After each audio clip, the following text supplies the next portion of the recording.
शांति, ओम शांति। आज 23 नवंबर 2021 के मुरली के मधुर महावाक्य इस प्रकार हैं। बाबा बोले, मीठे बच्चे, इस ड्रामा में तुम हीरो हीरोइन पार्टधारी हो। सारे कल्प में तुम्हारे जैसा हीरो पार्ट और किसी का भी नहीं है। प्रश्न है, मनुष्य से देवता बनने का इम्तिहान कौन पास कर सकता है? जो फॉलो फादर कर बाप समान पवित्र बनते वही ये इम्तिहान पास कर सकते हैं। 21 जन्मों का बेहद का वर्षा मिलता है तो ज़रूर थोड़ी मेहनत करनी पड़ेगी। अभी मेहनत नहीं की तो कल्पांतर नहीं करेंगे, फिर ऊंच पद कैसे पाएंगे? पवित्र बनेंगे तो अच्छा पद पाएंगे, नहीं तो सजाएं खानी पड़ेंगी। ओम शांति। मीठे मीठे रूहानी बच्चों से बाबा सम्मुख बात कर रहे हैं।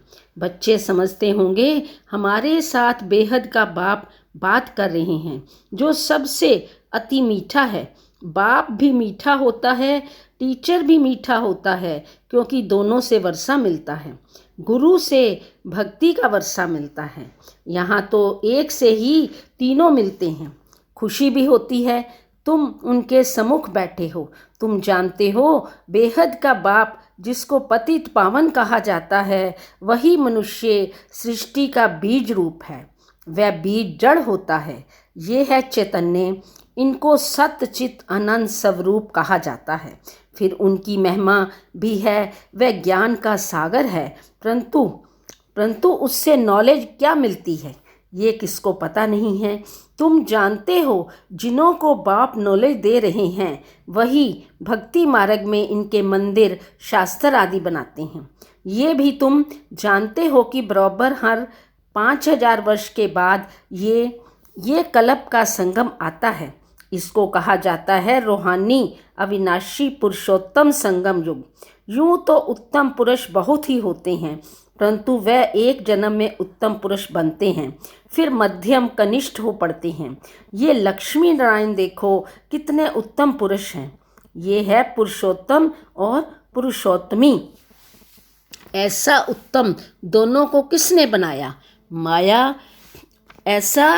ऐसा उत्तम दोनों को किसने बनाया? गाया जाता है ऊंच ते ऊंच भगवान है, वह ऊपर में रहते हैं। मनुष्य सृष्टि में ऊंचे ते ऊंच ये शिव, ऊंचे ते ऊंच ये विश्व महाराजा महारानी हैं। ऊंचे ते ऊंच भारत में राज्य करते थे। ऐसा ऊंच विश्व का मालिक बनाने वाला बाप पढ़ाते कैसे साधारण रीति से हैं। ये भी तुम जानते हो कि बेहद का बाप भारत में आता है। शिव जयंती भी मनाते हैं, भारत को आकर स्वर्ग बनाते हैं। अब स्मृति आई है कि हम स्वर्गवासी 84 जन्म भोग नरकवासी बने हैं, फिर बाबा आया हुआ है स्वर्गवासी बनाने। अब बाप कहते हैं मुझे याद करो तो तुम्हारी आत्मा तमो प्रधान से सतो प्रधान बनेगी। सतो प्रधान बनने बगैर वापस कोई जा नहीं सकते, नहीं तो सजा खानी पड़ेगी। सजा भी आत्मा को मिलती है ना।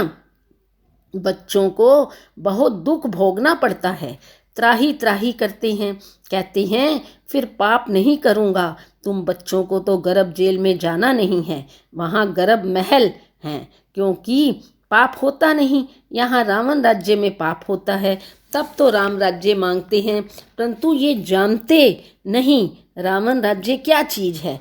जलाते हैं तो ख़त्म होना चाहिए, फिर जलाते हैं, गोया मरा नहीं है। फिर ये सब करने से फ़ायदा क्या? वास्तव में तुम इस समय रावण पर जीत पाते और गोल्डन एज के मालिक बनते हो। अभी तुम बच्चे योग बल से निर्विकारी सतो प्रधान बनते हो।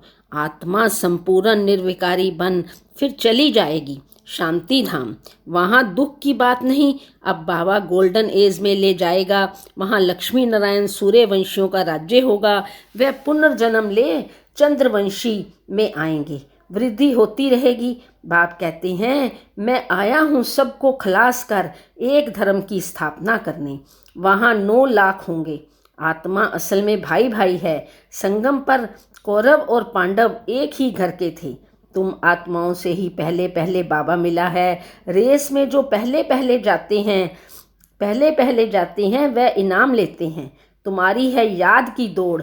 बाप कहते हैं मेरे साथ योग रखो। ये योग की यात्रा इस समय ही होती है। ये यात्रा और कोई सिखला ना सके। सतयुग में ना रूहानी योग ना जिस्मानी योग होता, वहाँ दरकार ही नहीं। वास्तव में सब दर्शन चक्रधारी अभी तुम बनते हो। 84 जन्मों का अथवा सृष्टि चक्कर का नॉलेज तुमको है।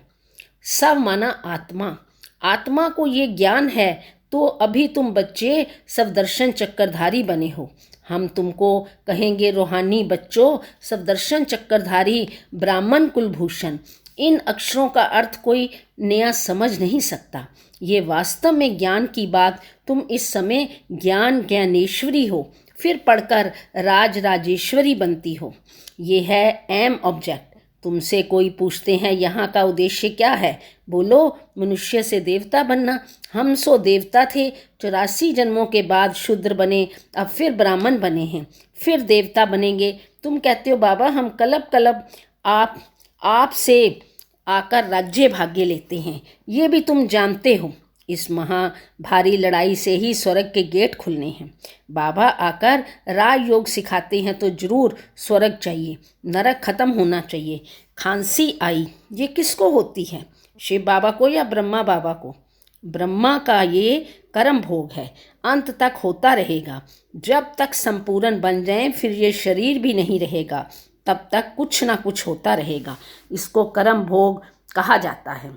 सतयुग में कर्म भोग होता नहीं, कोई बीमारी आदि होती नहीं। हम एवर हेल्दी एवर वेल्दी बनते हैं, सदैव हर्षित रहते हैं, क्योंकि बेहद के बाप से वर्षा मिलता है। फिर आधा कल्प के बाद दुख शुरू होता है। सो भी जब भक्ति व्यभिचारी हो जाती है तब दुख जास्ती होता है, तब त्राही त्राही करते हैं और फिर विनाश होता है। अब तुम सन्मुख सुनते हो तो कितना मज़ा आता है। जानते हो ये हमारा सच्चा बाप, सच्चा टीचर, सच्चा सतगुरु है। ये महिमा एक ही निराकार बाप की है, वह है ऊंचे ते ऊंचा भगवान। उस बाप को याद करो तो ऊंच पद पाएंगे। बाप कहते हैं मैं तुम्हारा ओबीडियंट सर्वेंट हूँ, तुम्हें कहीं माथा नहीं टेकना।